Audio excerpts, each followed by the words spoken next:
জলফির আচার বানানো সুস্বাদু এবং সুবিস্বাদ। তো আজকে আমি আপনাদের কাছে একটা জলফির আচার বানাবো। আপনারা আমার ভিডিওটা দেখুন যে আমি কিভাবে জলফির আচার বানাবো। অনেকে বলে যে জলফির আচার বানাতে গেলে এগুলো পোতলা পড়ে যায়, কিন্তু আমি আজকে যেই নিয়মে দেখাবো ঠিক সেই নিয়মে ফলো করলে আপনারা কখনো নারাজ হবেন না। তো দেখুন আমার ফুল ভিডিওটা।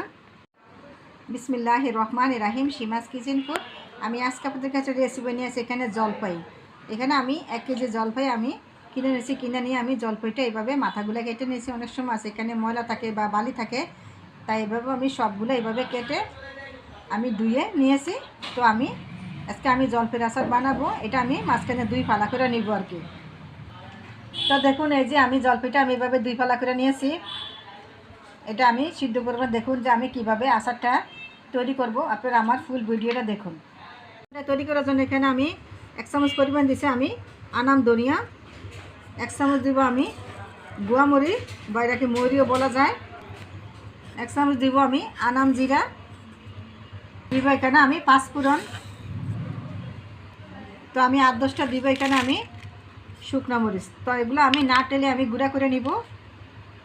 সরি, এগুলো আমি টেলে আমি গুঁড়া করে নিব। তো দেখুন আমার 5 ফোড়নটা আমার এখানে টালা হয়ে গেছে। এখন আমি একটা ব্লেন্ডার মেশিনে আমি এগুলা গুঁড়া করে নিব।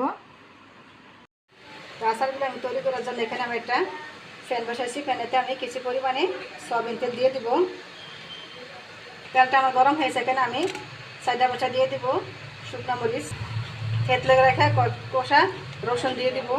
তো ভালো একটা ফ্লেভারের জন্য আমি দুটো তেজপাতা দিয়ে দিব। তো আমার এটা হয়ে গেছে, তেলটা গরম হয়ে গেছে।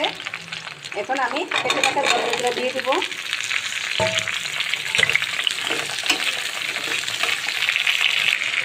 তো আমার জলটা একটু নাড়াচাড়া করে দিচ্ছি। এখানে আমি 1 কেজি জল দিচ্ছি। 1 কেজি জল খেতে যেটা আমি টক মিষ্টি আচার বানাবো। তো এখানে আমি হাফ কেজির মতো দিয়ে দেবো আমি চিনি। এই পর্যায়ে কিন্তু সিলভার আঁচটা কিন্তু মিডিয়াম টু লো আঁচে রাখতে হবে, তা না হলে একটু মিশিয়ে পুড়ে যাবে, জলটা কাঁচা থেকে যাবে। তো আমি এখানে স্বাদ মতো দিয়ে দেবো লবণ। এগুলো এক পর্যায়ে নাড়তে নাড়তে কিন্তু এখানে পানি দিয়ে যাবে। তো দেখুন এই যে আস্তে আস্তে এগুলো চিনিটা গলে একদম পানিটা গেছে। এখন আমি অল্প করে করে আমি 5 ফোড়ন দিব। 5 ফোড়ন বেশি করে দিব না, কারণ এগুলো পুড়ে যাবে, তাই একটু পরে দিব। অল্প অল্প করে দিব আর কি। অল্প অল্প ছিটকা দিয়ে আমি এখানে চিলি ফ্লেক্স দিয়ে দিব, অথবা এটাকে শুকনো মরিচ গুঁড়া বলা যায়।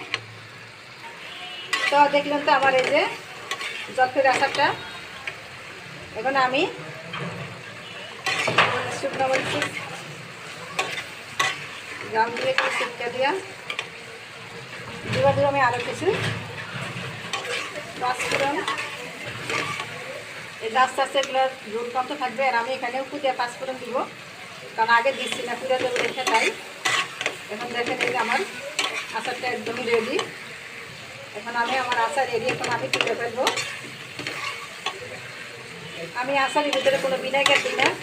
এগুলো মিনিমাম আপনারা 1 বছরের মতন রাখতে পারবেন, ফ্রিজে রেখে দেবেন। মাঝে মাঝে একটু রোদে দিলে চলবে। দেখলাম তো আমার পারফেক্ট আচারটা। দেখুন এটা মিনিমাম 1 বছরের মতন আপনারা সংগ্রহ করতে পারবেন। তো আমার মতন এভাবে বানিয়ে খেয়ে আমাকে কমেন্ট করুন প্লিজ। আমার এই জলফির আচারটা যদি ভালো লেগে থাকে আমার চ্যানেলটাকে লাইক কমেন্ট করুন এবং নতুন হয়ে থাকলে সাবস্ক্রাইব করুন। আল্লাহ হাফেজ।